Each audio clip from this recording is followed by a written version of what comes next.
Hi everyone. We're going to evaluate each expression. We have two expressions here, so we'll get started. If you already know how to do one, you can just look at one or the other. But both of these, let's look at the first one. They both are cube roots here.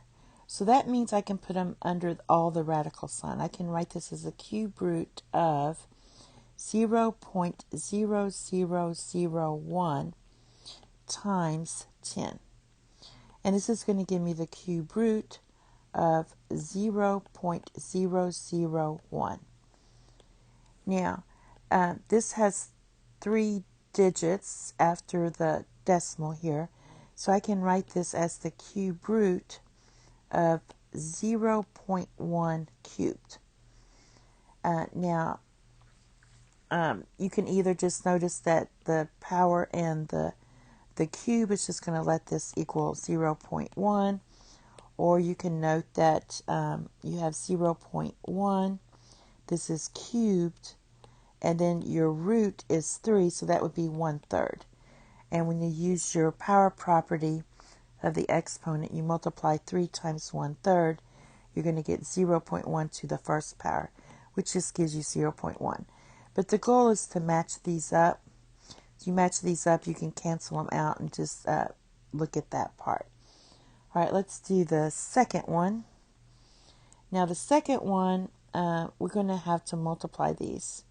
So basically I notice that I have the same base of 2, because 8 is 2 cubed and 64 is 2 to the power of 6. So that's something I'm going to keep in mind. So for the first one, let's write this as, now it doesn't matter for the roots. Remember, this would be 8 to the power of 1/4 times 1/3 if I did rational. And this would be 8 to the power of 1/12. So what I can do is write this as 8 to the power of 1/3 time to the power of 1/4, because I get the same answer, 8 to the power of 1/12. All right, so when I do this, what I'm going to do is write this, my 8 is 2 cubed, and I'm going to switch these around. And I'm going to write this as the cube root of 2 cubed, and then write my fourth root on the outside, like that. Now, for this one, I can write this one as the fourth root. I'm going to switch these around as well. The fourth root, and I'm going to go ahead and use square root of 8 squared. Because remember, the square root has a 2 here. We just don't put the 2 by convention. All right, so basically what happens with this is these 3's will cancel out like we did before. Because that's just going to be 3 times 1/3. When you do that, you'll get 1. So you're just going to have the fourth root of 2 times, and then these 2's will cancel out, so you're going to get the fourth root of 8. All right. Now, since these are the same roots, we can combine them. So that's going to be the fourth root of 2 times 8.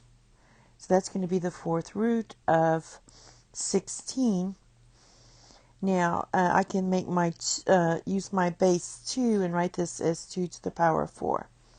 Again, since these two are the same, cancel out, and we're just going to get 2. And again, all you're doing here is writing this 2 to the power of 4 to the power of 1/4, because the root is the 1/4 part, and that gives you 2. Thank you. Have a nice day. Bye-bye.